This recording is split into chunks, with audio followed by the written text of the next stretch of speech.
62वें वालोंग दिवस पर भारत सरकार करेगी भव्य आयोजन। चीन को मिलेगा कड़ा संदेश। भारत और चीन के बीच 1962 में हुए युद्ध के निराशाजनक परिणामों के बीच भी भारतीय सेना के पराक्रम के कुछ ऐसे अविस्मरणीय उदाहरण हैं जो सेना की गौरव गाथाओं का अहम हिस्सा हैं।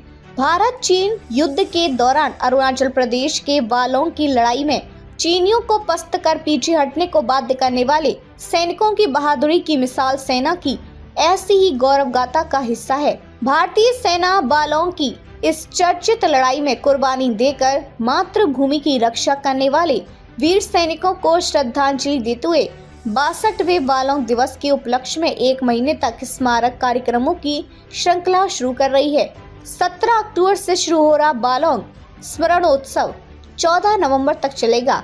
भारतीय सेना अरुणाचल प्रदेश के स्थानीय निवासियों के साथ प्रदेश के सुदूर इलाकों तक में white water rafting, motorcycle cycling रैलियां, युद्ध क्षेत्र ट्रैक और हाफ मैराथन जैसे आयोजनों के जरिए अपने शहीद नायकों की स्मृति का सम्मान करेगी। वालोंग की लड़ाई भारत चीन के 1962 युद्ध के दौरान यह भीषण लड़ाई किबिथू नामती त्रि जंक्शन जो टाइगर माउथ के नाम से प्रसिद्ध है, वालोंग और अरुणाचल प्रदेश के सुदूर हिस्सों में आसपास की जगहों पर हुआ। यह भारतीय सेना के संकल्प की अंतिम परीक्षा हुई।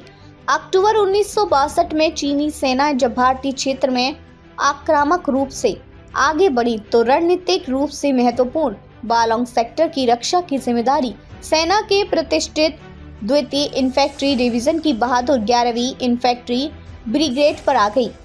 इस ब्रिगेड में 4 कुमाऊं, 4 सिख और 3 गोरखा राइफल्स की युद्ध प्रशिक्षित इकाइयां शामिल थी, जिन्हें एक ऐसे दुश्मन के खिलाफ अपनी जमीन पर डटे रहने का काम सौंपा गया था जो केवल संख्या में ही नहीं बेहतर युद्ध संसाधनों से लैस थे। बेहद प्रतिकूल मौसम, खतरनाक पहाड़ी इलाके और गोला बारूद की भारी कमी की भारी बाधाओं के बावजूद भारतीय सैनिकों ने इस संग्राम में अद्वितीय वीरता और धैर्य का परिचय दिया।